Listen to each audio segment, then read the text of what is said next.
Good morning, everyone. Welcome to Janik. आवाज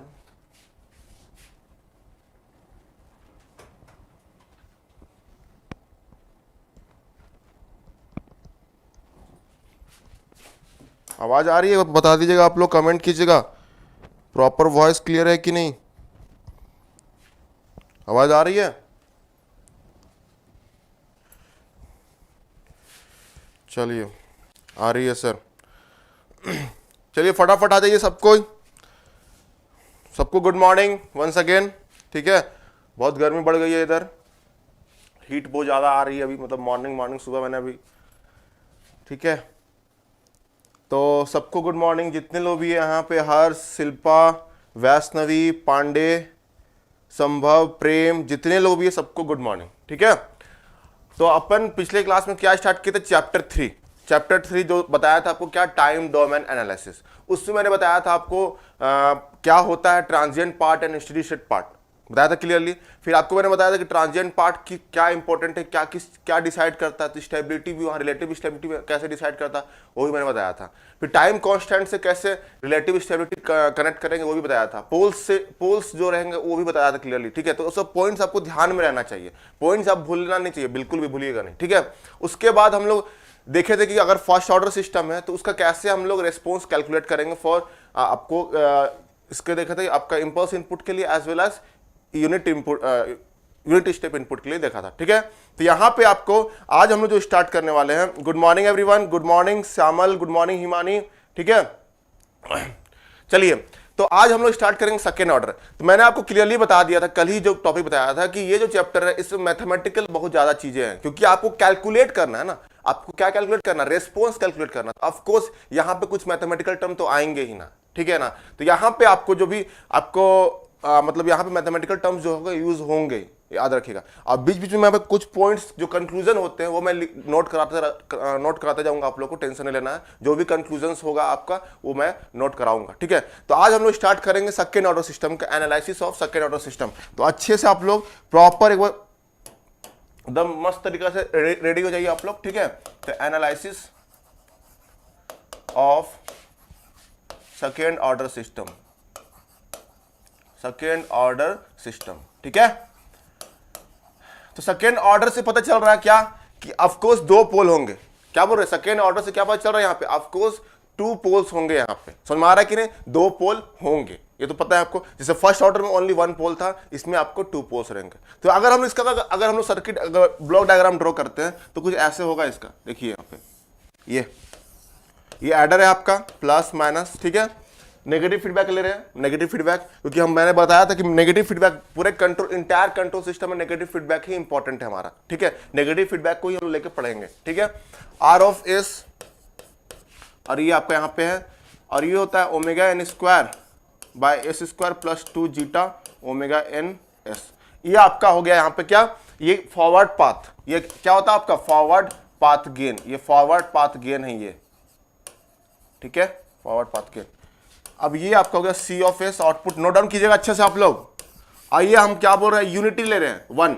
इसका क्या ले रहा है? यूनिटी। आपका जो फीडबैक गेन है वो क्या ले रहा है? Unity, one. ठीक है, अब यहां पे वो कैलकुलेट करना है क्या?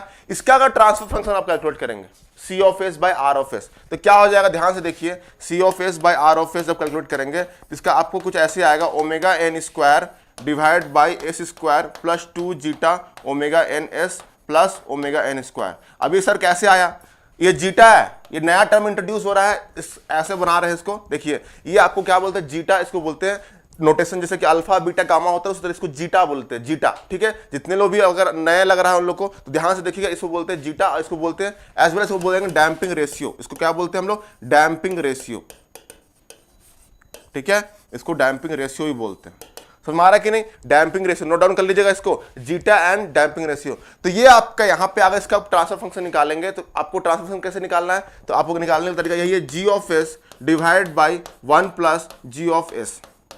ये होता है into H of S, into H of S. तो एच ऑफ एस क्या यहाँ पे? 1 है, इसलिए कोई दिक्कत नहीं है, 1 हो जाएगा सिंपली। अब इसको अगर जी ऑफ एस को यहाँ पुट करेंगे आप तो आपको यही मिलेगा।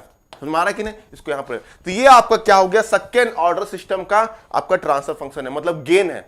The overall gain of second order system, overall gain of second order system, इसको नोट डाउन कर लीजिए आप लोग, overall gain of second order system.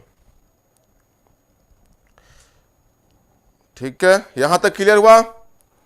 इधर भी बहुत गर्मी है सर बिहार में, हाँ बिहार में भी गर्मी होगी ऑफ कोर्स। ठीक है, तो यहां तक क्लियर हुआ कि नहीं? जितने लोग भी देख रहे बताइए यहां क्लियर हुआ कि नहीं आपको? ठीक है, तो यहां पे आपका फिर से मैं क्या बोल रहा हूं कि यहां पे गेन जो है के का वैल्यू यहां पे 1 है। के का वैल्यू क्या है? गेन, डीसी गेन जो कल मैंने लिया था ना, डीसी गेन जो मैंने लिया था, के का वैल्यू यहां पे 1। तो अगर हम बात करें यहां तक क्लियर हुआ कि नहीं बताइए? Yes sir clear. ठीक है, अब यहां पे अगर आपको नोट डाउन करें, आपको एग्जाम डायरेक्ट पूछ सकता है कि which of the following is the standard second order system gain, which of the following is the standard second order system gain. तो आपको यहां पे स्टैंडर्ड जो मैं लिखा रहा हूं उसको नोट डाउन कीजिए। स्टैंडर्ड जो होगा, स्टैंडर्ड सेकेंड ऑर्डर, स्टैंडर्ड जो बोलते हैं हम लोग गेन इज क्या होगा? ध्यान से देखिएगा, T of S is equal to क्या होता है यहां पे? K omega N square divide by S square plus 2 zeta omega N S plus omega N square. ये है आपका यहाँ पे स्टैंडर्ड जो बोलते हैं, जिसको बोलते हैं स्टैंडर्ड। ठीक है, स्टैंडर्ड, इसको नोट डाउन कर लीजिएगा आप लोग, जितने लोग भी नोट डाउन कीजिए आप लोग। ठीक है, अब यहां बताइए, अब यहां पे के क्या है? मैंने कल ही बताया था के is nothing but DC gain. अब इसका कोई टाइप नहीं है सिस्टम का, इस सिस्टम का कोई टाइप तो है नहीं, है क्या? टाइप मतलब number of poles at origin से डिसाइड होता है। तो यहाँ पे कोई ओरिजिन में पोल नहीं आएगा, इसको कैलकुलेट करेंगे तो डायरेक्टली इसमें क्या कर सकते हैं हम? Directly s equal to 0 put कर दीजिए, वो जो गेन आएगा वही हो जाएगा यहाँ पे। तो यहाँ पे जब यहाँ पे अगर, तो यहाँ पे क्या हो गया? यहाँ पे अगर 0 पुट करेंगे तो क्या होगा? ये zero omega N square calculate cut जाएगा तो के बचेगा बस। तो के क्या हो गया यहाँ पे? डीसी गेन बोलते हैं। ठीक है, डीसी गेन। तो ये आपका डीसी गेन हो गया। नोट डाउन कर लीजिए, नोटेशन बहुत जरूरी है, अच्छे से नोट डाउन कीजिएगा, नोटेशन बहुत जरूरी है यहाँ पे। ओमेगा एन, ठीक है, ओमेगा एन क्या होता है? इसको बोलते हैं natural angular frequency. Note down कीजिएगा अच्छा से आप लोग, क्योंकि नए नए टर्म्स आ रहे हैं यहाँ पे। नेचुरल एंगुलर फ्रीक्वेंसी, और इसका होता है यूनिट क्या? रेडियन पर सेकेंड में इसका यूनिट होता है रेडियन पर सेकेंड। ठीक है, अच्छे से नोट डाउन कीजिएगा। यहाँ पे आपको कुछ भी पूछ सकता है, एनीथिंग। ठीक है, कुछ भी पूछ सकता है आपसे कि नेचुरल फ्रीक्वेंसी का क्या यूनिट होता है, ये सब कुछ भी पूछ सकता है, एनीथिंग जो भी अगर डीसी बनता है। अब इसी में बोलेगा फाइंड द डीसी गेन, इसी को दे दिया, बोलेगा find the DC gain of this system. तो आपको सिंपली यहाँ पे क्या करना है? अगर टाइप नहीं है सिस्टम में, directly 0 s equal to 0 put कर दीजिएगा। हम लोग देखेंगे डीसी गेन कैसे कैलकुलेट करेंगे। ठीक है, हम लोग कहाँ देखेंगे? स्टेडी स्टेट एरर पे। तो टेंशन ना ले उस चीज का, जब हम स्टेडी स्टेट पढ़ेंगे उसमें डीसी गेन कैसे कैलकुलेट करेंगे वो भी दिखा देंगे। आपका टाइप 1 सिस्टम के लिए भी देखेंगे, टाइप 2 सिस्टम के लिए देखेंगे। ठीक है, तो यहाँ पर टाइप कुछ नहीं है सिस्टम का, इसलिए direct s equal to 0 put कर सकते हैं। लेकिन टाइप 1 एंड टाइप 2 सिस्टम होगा तो आप डायरेक्टली पुट नहीं कर सकते हैं। वहां पे आपको कुछ रूल्स मिलेंगे, आपको मैं जब स्टेडी स्टेट एरर पढ़ाऊंगा लास्ट टॉपिक, तो वहां पे आपको क्लियरली पता चल जाएगा वहां पे। ठीक है, यहाँ पे चलिए, तो नेक्स्ट देखिएगा यहाँ पे। अब यहाँ पे जीटा जो है आपका डैम्पिंग रेशियो, इसको जीटा बोलते हैं। और जीटा क्या हो गया यहाँ पे? डैम्पिंग रेशियो बोलते हैं, DMPING, डैम्पिंग रेशियो। ये कुछ टर्म्स है, समझ में आया? तो ये स्टैंडर्ड आपका हो गया, standard second order equation, standard second order आपका सिस्टम हो गया, गेन ऑफ द सिस्टम। ठीक है, चलिए, ठीक है, तो यहां पे आपको ध्यान में रखना है। ठीक है, तो यहां पे आपका जो एस है, जो एस क्या है? प्रहार में प्रिंस बोल रहे what is the unit of real constant S? Real constant, ये S is nothing but J omega. यहां पे जे ओमेगा ये फ्रीक्वेंसी का टर्म है, इसका यूनिट क्या? ये आपका यहाँ पे फ्रीक्वेंसी टर्म नहीं है। जैसे आप लाप्लास ट्रांसफॉर्म लेते हैं, क्या करते हैं? उसको टाइम डोमेन से फ्रीक्वेंसी डोमेन में कन्वर्ट करते हैं टी डोमेन से एस डोमेन। तो इसको बोलेंगे एस डोमेन, यहाँ पे एस पैरामीटर। और ये किस पे डिपेंड करता है? फ्रीक्वेंसी पे डिपेंड करता है, नथिंग बट फ्रीक्वेंसी पे डिपेंड करता है। S equal to sigma plus j omega लिखते हैं ना, रियल प्लस जे ओमेगा। ठीक है, वही आपका एस है यहाँ पे। ठीक है, प्रहार पे देखो, प्रहार पे साइलेंस बोल रहे हैं, प्रहार पे कब स्टार्ट हुआ सर कंट्रोल सिस्टम? प्रहार पे एक्चुअली क्या स्टार्ट होने वाला था, बट सर बोल रहे पहले पावर इलेक्ट्रॉनिक्स लेना है वहां पे, उसके बाद आपका कंट्रोल सिस्टम जाएगा। ठीक है, तो कंट्रोल सिस्टम ऑलरेडी यहाँ पे चल रही है। ठीक है, तो प्रहार में पढ़ाया जाएगा। ठीक है, लेकिन उससे पहले सर बोल रहे कि पावर इलेक्ट्रॉनिक्स को कवर करो। ठीक है, तो मैं ही पावर इलेक्ट्रॉनिक्स लूंगा प्रहार में। ठीक है, तो आप लोग जो भी जितने लोगों को डाउट है, शैलेश प्रसाद, आप लोग प्रहार में कंट्रोल सिस्टम स्टार्ट हो गया after power electronics. Power electronics start होगा कल परसों में, आपका पावर इलेक्ट्रॉनिक्स स्टार्ट होने वाला है प्रहार में, ठीक है। कल या परसों में जो भी आपको एक डेट मिल जाएगा, आपको शेड्यूलिंग कर दिया जाएगा प्रहार में, ठीक है। तो आपको पता चल जाएगा पावर इलेक्ट्रॉनिक्स कब स्टार्ट हो रहा है, ठीक है। चलिए अब यहाँ पे डैम्पिंग, ये सब टर्म्स आपको क्लियर हो गया होगा, जो भी मैंने टर्म्स बताया आपको क्लियर हो गया। अब यहाँ पे जो एक नया टर्म आया डैम्पिंग रेशियो, तो कुछ डैम्पिंग रेशियो को बात कर लेते हैं, डैम्पिंग रेशियो के बारे में थोड़ा सा बात कर लेते हैं। डैम्पिंग रेशियो क्या है, आपको क्या है, इसका मतलब क्या है, तो थोड़ा सा आपको ध्यान रखना है डैम्पिंग रेशियो का, इसको नोट डाउन करते जाइएगा अच्छे से। देखिए डैम्पिंग रेशियो जो है, पहला पॉइंट अगर बात करें तो डैम्पिंग रेशियो जो है आपका, वो क्या बताता है, नेचर ऑफ द सिस्टम बताता है, नेचर कैसा है सिस्टम का, ठीक है। तो इसको नोट डाउन कीजिएगा अच्छे से। Damping ratio gives the zeta gives the idea of nature of the system, nature of the system। कैसे डिसाइड करता है नेचर ऑफ द सिस्टम, तो देखिए ध्यान से सुनिएगा इसको, नेचर कैसे डिसाइड करता है, तो हम लोग बोलते हैं क्या, जीटा इक्वल टू 0 बोलते हैं ना, जीटा इक्वल टू 0, इसका मतलब होता है कि अनडैम्प्ड, अनडैम्प्ड नेचर का है, वो कंटिन्यूअसली ऑसिलेट करेगा। अनडैम्प मतलब हो गया कि डैम्प नहीं होगा, डैम्प आउट जिसे बोलते हैं ना, ऐसे पढ़ेंगे इसको प्रॉपर्ली देखेंगे, ठीक है। ध्यान मत, अभी मत नोट डाउन करके रखिए इस चीज को। डैम्प मतलब होता है कि कुछ समय के बाद ये क्या होता है, डैम्प खत्म हो जाए, कुछ देर ऑसिलेट करने के बाद डैम्प हो जाता है, मतलब खत्म हो जाता है, डैम्प आउट हो जाता है, फिनिश हो जाता है उसका, ठीक है। लेकिन अनडैम्प्ड का मतलब क्या होता है, अनडैम्प्ड जैसे साइन वेव, साइन वेव जैसे हम लोग देखते हैं, साइन वेव क्या होता है, वो हमेशा ऑसिलेट करते रहता है ना, ऐसे ऐसे बनते रहता है, क्या इसका मैग्नीट्यूड कभी कम होता है, नहीं होता है। तो अनडैम्प्ड, तो जब भी जीटा का वैल्यू 0 होगा तो वहां से हम डिसाइड कर सकते हैं कि ये सिस्टम जो है हमारा, जो सिस्टम होगा वो अनडैम्प्ड है, मतलब अनडैम्प्ड सिस्टम है, ठीक है। वो हमारा जो ऑसिलेशन होगा अनडैम्प्ड ऑसिलेशन होगा, मतलब वो डैम्प आउट नहीं होगा, ठीक है। इसको नोट डाउन कर लीजिएगा अच्छे से, कैसे नेचर देता है। फिर अगर जीटा का वैल्यू, अगर जीटा का वैल्यू 0 से लेकर के, देखेंगे सब देखेंगे, टेंशन नहीं लेना है, बिल्कुल नहीं लेना है, 0 से लेकर के 1 के बीच में होगा। एक बार सबको शेयर कर दीजिए आप लोग, एक बार शेयर, लोगों को जोड़िए, ठीक है, लोगों को जोड़िए अच्छे से, ठीक है। देखिए जीटा का जो वैल्यू होगा 0 से 1 के बीच में होगा, तो वो क्या होगा, डैम्प्ड, वहां पे क्या हो जाएगा आपका, अंडर डैम्प्ड ऑसिलेशन, क्या बोलते हैं, अंडर डैम्प ऑसिलेशन बोला था। तो नेचर ऑफ द सिस्टम उसी डिसाइड होता है। अगर जीटा का वैल्यू 1 हो जाएगा तो आपका क्रिटिकल डैम्प होगा, ठीक है। उसके बाद अगर जीटा का वैल्यू ग्रेटर देन 1 हो जाएगा तो उसको बोलेंगे ओवर डैम्प सिस्टम, ठीक है। तो ये सब आपको क्वेश्चन पूछ सकते हैं, एनीथिंग पूछ सकते हैं, आपका जीटा का वैल्यू रेंज दे देगा, आपको बोलेगा कि ये कौन सा डैम्प सिस्टम बताइए, कौन सा system, nature of the system बताइए इस चीज का। तो आपको बस जीटा का रेंज देख के पता चल जाएगा कि आपका कौन सा सिस्टम है, ठीक है। क्लियर है यहाँ पे, चलिए ठीक है। यस, रिडक्शन ऑफ डैम्पर उसी को बोला जाता है, रिडक्शन ऑफ द ऑसिलेशन, ठीक है। जो ऑसिलेशन को जो ऑसिलेट करते रहते हैं उसको रिड्यूस करने को डैम्पर ही बोलते हैं, डैम्पर का काम यही होता है। समझ में आ रहा है कि नहीं, तो वो इसलिए यहाँ पे, तो ये होता है zeta gives the idea of nature of the system. दूसरा, पहला पॉइंट। सेकेंड क्या बोलेंगे, जीटा जो होता है आपका also decides, zeta also decides the stability of the system, stability of the system, stability of the system. इसको अब ये स्टेबिलिटी कैसे डिसाइड करता है, zeta also decides the stability of the system. इसको नोट डाउन कीजिएगा आप लोग, zeta also decides the stability of the system. कैसे डिसाइड करता है स्टेबिलिटी, ये भी इंपॉर्टेंट है। जैसे कि अगर हम बात करते हैं, जैसे आपका ये आपका क्या बनाए हैं, ये एस प्लेन बनाए हैं, एस प्लेन सिग्मा जे ओमेगा, ये एस प्लेन है, ठीक है। आप लोग सुने होंगे, मैंने बताया था कि अगर सारे पोल्स लेफ्ट हैंड साइड में लाई करते हैं, दिस साइड लेफ्ट इधर होता है, इधर राइट होता है, और ये आपका इमेजिनरी एक्सिस है कि नहीं, इमेजिनरी एक्सिस है, ठीक है। तो यहां पे अगर आप ऑब्जर्व करेंगे, ध्यान से देखिएगा, अगर सारे पोल्स जो है लेफ्ट हैंड साइड में लाई करेंगे इसके, ठीक है, तो सिस्टम क्या होगा, स्टेबल होगा, ठीक है, सिस्टम क्या होगा, स्टेबल। तो ये भी जीटा का वैल्यू से ही डिसाइड होता है। देखिए ध्यान से देखिएगा, जब जीटा का वैल्यू, जब जीटा, ध्यान सुनिएगा, जीटा का वैल्यू अगर 0 के बराबर होगा, 0 के बराबर होगा, तो देखिएगा पोल्स जो है, हम देखेंगे अभी आगे कमिंग जो एनालिसिस करेंगे तो देखेंगे, जब जीटा का वैल्यू 0 के बराबर होगा उस समय जो पोल्स होंगे वो लाइज होंगे कहां पे, इमेजिनरी एक्सिस में लाइन होंगे। कंजुगेट पोल्स जो होंगे वो इमेजिनरी एक्सिस में, एग्जैक्टली इमेजिनरी एक्सिस पे मिरर इमेज फॉर्म करेंगे, यहां पे देख रहे हैं ना, लाई करेंगे। तो जब ऐसा होता है, ये कब होता है, जब जीटा इक्वल टू 0 होता है। तो ऐसे केस में जब भी इमेजिनरी एक्सिस में कंजुगेट पोल्स लाई करते हैं, कंजुगेट पोल्स लाई करेंगे, तो सिस्टम जो होगा हमारा, वो क्या होगा, हमारा मार्जिनली स्टेबल, इसको बोलेंगे क्या, मार्जिनली स्टेबल। तो इससे स्टेबिलिटी डिसाइड हुआ कि नहीं, मार्जिनली स्टेबल।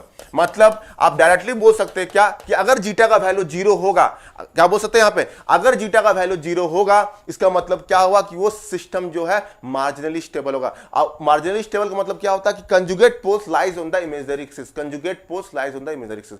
ये पार्ट भी हम लोग अच्छे से देखेंगे कब, चैप्टर 4 जब स्टेबिलिटी पढ़ेंगे, आरएच स्टेबिलिटी क्राइटेरिया, उसमें मैं बताऊंगा क्लियरली कि मार्जिनली स्टेबल कब होगा, हर चीज पॉइंट मतलब कंडीशंस लूंगा मैं वहां पे, ठीक है। तो अभी आप इसको नोट डाउन करके रख लीजिए, जब चैप्टर 4 पढ़ेंगे, बहुत इंपॉर्टेंट चैप्टर है आरएच क्राइटेरिया, वो आपके लिए जो जेईई गेट वालों के लिए बहुत इंपॉर्टेंट है, क्वेश्चंस वहां पे आते ही हैं, ठीक है। तो यहां ध्यान रखिएगा, ये जो है आपका मार्जिनली स्टेबल होगा जब conjugate poles lies on the imaginary axis, ठीक है। अब यहां बताइए, अब यहां पे ध्यान सुनिएगा, अगर यहां पे अगर पोल्स जो है लेफ्ट हैंड साइड में लाई करते, दिस साइड, अगर पोल्स जो है लेफ्ट हैंड साइड में लाई करेंगे, दिस साइड अगर लाई करेंगे, कब ये लाई करेंगे लेफ्ट हैंड साइड में, जब जीटा का वैल्यू जो होंगे वो ग्रेटर देन 0 होगा। जब जीटा का वैल्यू ग्रेटर देन 0 होगा तो उस समय जो सिस्टम होगा, ग्रेटर देन 0 का बात हो रहा है, यहां जब इक्वल होगा तो मार्जिनली स्टेबल, और जब जीटा का वैल्यू ग्रेटर देन 0 होगा उस समय बोलेंगे सिस्टम क्या होगा, सिस्टम इज स्टेबल, सिस्टम जो होगा स्टेबल।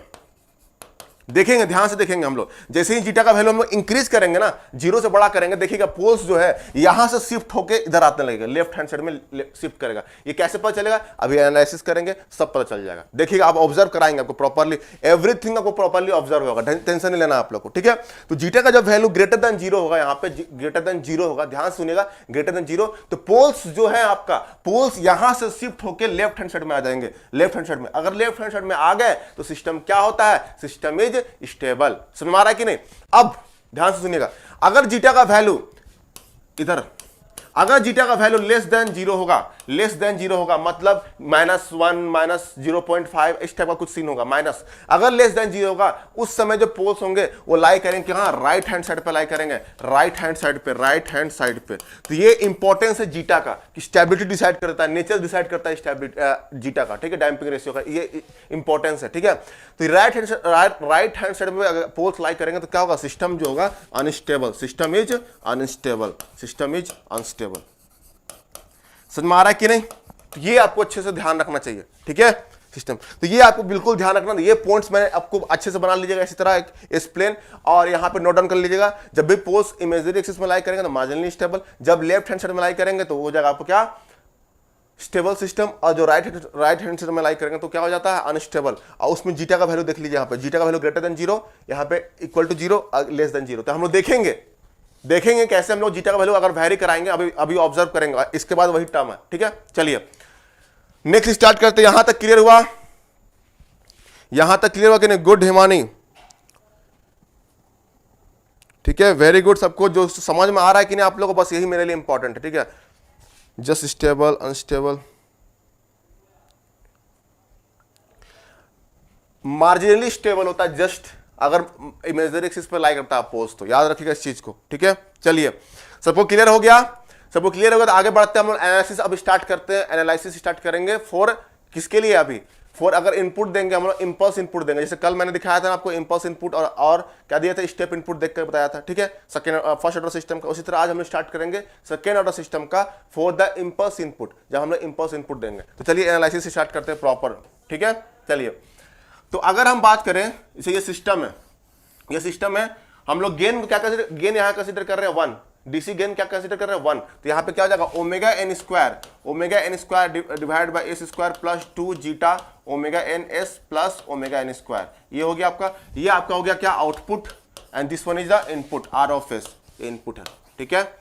और यहां पे हम लोग अभी क्या दे रहे हैं, पहला इनपुट जो दे रहे हैं, यहां पे इनपुट जो देंगे वो इंपल्स इनपुट दे रहे हैं। देखिए यहां पे क्या दे रहे हैं, इंपल्स इनपुट, यहां पे क्या बात कर रहे हैं, इंपल्स इनपुट, इंपल्स इनपुट का बात हो रहा है, किसका बात हो रहा है, यहां पे इंपल्स इनपुट के बात हो रहा है। ध्यान से सुनिएगा, अब यहां थोड़ा सा मैथमेटिक्स आएगा, तो आपको मैथमेटिक्स कितना स्ट्रांग है, लाप्लास ट्रांसफॉर्म कितना स्ट्रांग है, अभी यहां पे चेक होगा आप लोगों का, ठीक है। तो मैथमेटिक्स आएगा यहां पे, ठीक है,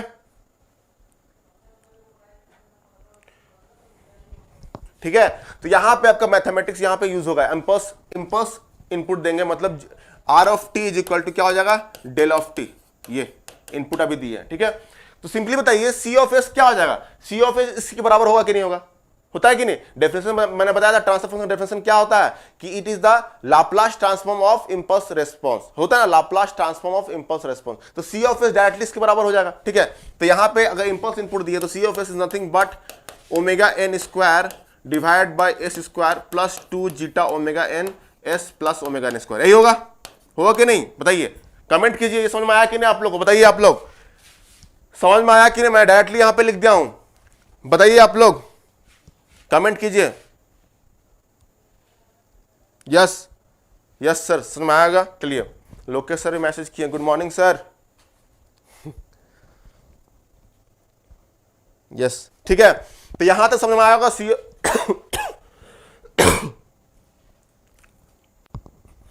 थोड़ा पानी पी लेता हूं मैं।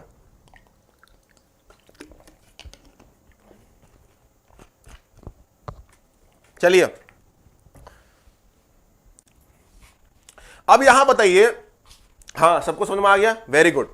अब यहां पे हमारा काम क्या रहेगा?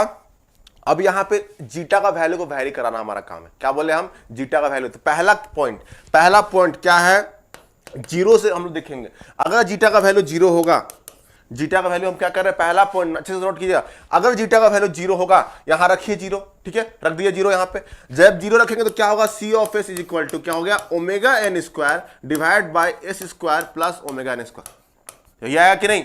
बताइए, जीटा का वैल्यू यहां पे जीरो रख दिया, तो जीटा का वैल्यू जीरो, ठीक है। तो यहां पे क्या हो जाएगा? Omega N square divide by S square plus omega N square, यही हो जाएगा। अब यहां पे इसका अगर हम लोग पोल्स निकालते हैं, दो पोल्स दिख रहा है ना आपको, अगर इसका पोल्स निकालते हैं तो क्या दिखेगा? Poles s square plus omega N square is equal to क्या हो गया? जीरो, यही होगा ना, s square plus omega N square equal to zero. तो यहां पे क्या हो जाएगा? एस स्क्वायर, ये हुआ। अब यहां पे उधर रूट ले लेंगे तो क्या हो जाएगा? Plus minus J omega N, यही आएगा ना, plus minus J omega N, यही आया रूट, दिखा कि नहीं आपको? तो यहां पे देखिए क्या आया? रूट जो आया plus minus J omega N, आया कि नहीं? देखिए, ध्यान से देखिए आप लोग, ठीक है, ये आपका आया, ठीक है, रूट्स निकला। अब इसका जब रूट्स को प्लॉट करेंगे तो ध्यान से देखिए, यहां पे कहां आएगा? तो देखिए, ये यहां आएगा, एक यहां आएगा, ठीक है। तो ये क्या हो गया? जे ओमेगा एन, और ये हो गया माइनस जे ओमेगा एन।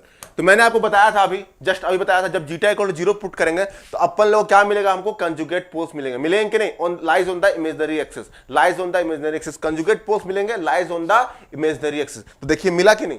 मैंने प्रूफ कर दिया, उस चीज को दिखाया आपको प्रूफ करके। तो यहां पे आपको मिल गया। और ये क्या सिस्टम हो गया? Undamped system. तो क्या बोलेंगे हम लोग? अनडैम्प्ड, ठीक है, अनडैम्प्ड सिस्टम। समझ में आया कि नहीं? तो यहां पे आपको क्लियर हो गया। अब इसी का देखिए, यहां पे आपको अगर इसका निकालना होगा क्या, इसका आपको आप इनवर्स लाप्लास ट्रांसफॉर्म ले लीजिए। सी ऑफ एस का अगर हम इनवर्स लाप्लास ट्रांसफॉर्म ले लेंगे तो क्या हो जाएगा? C of T is equal to, देखिए क्या होता है, omega N into omega N लिख दीजिए, divide by S square plus omega N square, यही होगा ना, omega N into omega N divide इतना। अब ये पोर्शन का अगर लाप्लास ट्रांसफॉर्म लेंगे, इस पोर्शन का अगर लाप्लास ट्रांसफॉर्म लेते हैं हम लोग, तो क्या होता है? Omega n by S square plus omega N square. किसका होता है लाप्लास ट्रांसफॉर्म? बताइए। ये होता है आपका साइन ओमेगा एन टी। होता है कि नहीं होता है? क्लियरली होता है। तो यहां पे आपको मैंने बताया था कि लाप्लास ट्रांसफॉर्म बहुत स्ट्रांग होना चाहिए आप लोग का। तो यहां पे omega N into sine omega n t, ये आया आपका, ये सी ऑफ टी, इसका सी ऑफ टी आपका ये मिला कि नहीं? Omega N into sine omega n t, ठीक है। ये आपको क्या मिला? आपको सी ऑफ टी। तो देखिए आपको इसका अगर हम लोग बनाएंगे, आपको उसको ड्रॉ करके बताएंगे कैरेक्टरिस्टिक्स। देखिए ध्यान से देखिए, यहाँ पे कर्व ड्रॉ करते हैं सी ऑफ टी का, तो क्या होगा? यहाँ पे देखिए, ये सी ऑफ टी है, तो इसका अगर हम लोग ड्रॉ करेंगे तो कैसे दिखेगा बताइए? ये साइन में कुछ ऐसी बनता है ना, ये देखिए, ये ऐसे बना, और ये हो गया क्या? ओमेगा एन, और ये हो गया माइनस ओमेगा एन। सबका प्रूफ हो गया आपको यहाँ पे, ठीक है। चलिए, तो ये था आपका साइन का सी ऑफ टी। तो देखिए ये क्या हो रहा है? डैम्प हो रहा है क्या? नहीं, ये सस्टेन कर रहा है, सस्टेन्ड ऑसिलेशन है। मतलब यहाँ पे ऑसिलेशन जो है आपको एंड नहीं कर रहा है, यहाँ पे एंड नहीं हो रहा है। इसलिए यहाँ पे जब भी ऐसा होता है सिस्टम, उसको बोलते हैं मार्जिनली स्टेबल, ठीक है। जब भी ऑसिलेशन कंटिन्यू होता है उसको बोलते हैं मार्जिनली स्टेबल। यहाँ पे मार्जिनली स्टेबल होगा, क्यों? क्योंकि यहाँ पोल्स भी जो है आपके इमेजिनरी एक्सिस में लाइक कर रहे हैं। तो इसका वेब फॉर्म ऐसे बनेगा। तो उसको आप अच्छे से ड्रॉ कर लीजिए आप लोग, ठीक है। इसको ड्रॉ कर लीजिए। समझ में आया कि नहीं? पहला केस मैंने प्रूफ कर दिया कि जीटा इक्वल टू अगर जीरो पुट करेंगे तो पोल्स जो होंगे वो इमेजिनरी कंजुगेट पोल्स जो है इमेजिनरी एक्सिस में लाइक करेंगे, और उसका वेब फॉर्म कुछ ऐसे बनेगा आपका ग्राफ। क्लियर है? यस, तो क्लियर हो गया तो बताइए।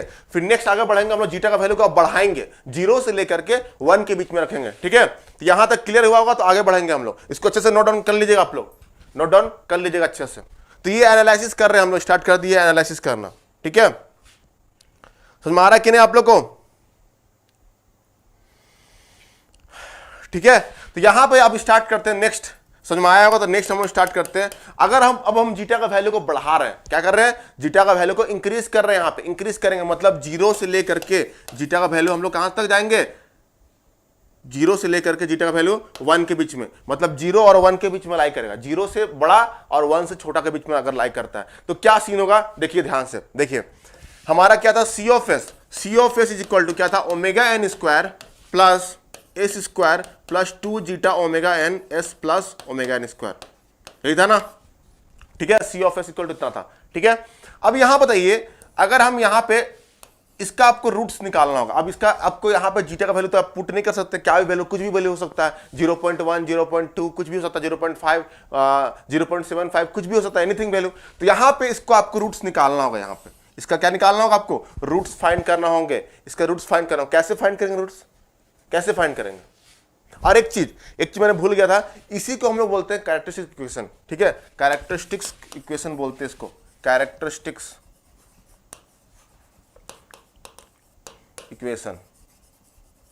हमारा कि नहीं, क्या बोल रहे हैं हम, इसको नोट डाउन कर लीजिए। इसी को हम लोग बोलते हैं कैरेक्टरिस्टिक्स इक्वेशन। इसको क्या बोला जाता है, कैरेक्टरिस्टिक्स इक्वेशन बोलते हैं हम लोग, ठीक है। और इसका जो कैरेक्टरिस्टिक इक्वेशन है, यही इसका जो रूट्स निकालेंगे हम लोग, वही पोल्स भी देता है किसी भी सिस्टम का, ठीक है। कोई सिस्टम का जो इसका रूट्स निकालेंगे, रूट्स मतलब इसको इक्वेट कर देंगे 0 से, इसको इक्वेट कर देंगे हम लोग 0 से, देखिए omega N S plus omega N square is equal to 0 कर देंगे यहाँ पे। अब जब इसका रूट्स निकालेंगे हम लोग, इसका रूट्स निकालेंगे, कैसे निकालेंगे, तो आपको याद होगा फॉर्मूला, याद रखिए फॉर्मूला क्या होता है, S1 equal to minus B plus minus root over B square minus 4AC divide by 2A। इस फॉर्मूला से आपको इसका रूट्स निकालना पड़ेगा, कोई अदर ऑप्शंस नहीं है। जब इसका रूट्स निकाल, मैथ्स स्ट्रांग होना चाहिए। यहाँ पे बोले मैथमेटिकल टर्म आपको यहाँ बहुत ज्यादा यूज होने वाला है, ठीक है। तो यहाँ पे चलिए, ये एग्जाम में आपको नहीं पूछ जाएंगे डेरिवेशन कैसे होते हैं, क्या होते हैं, बस मैं आपको नॉलेज के लिए दे रहा हूँ। अगर आपको पढ़ना है इस चीज को तो यहाँ पढ़ सकते हैं, ठीक है।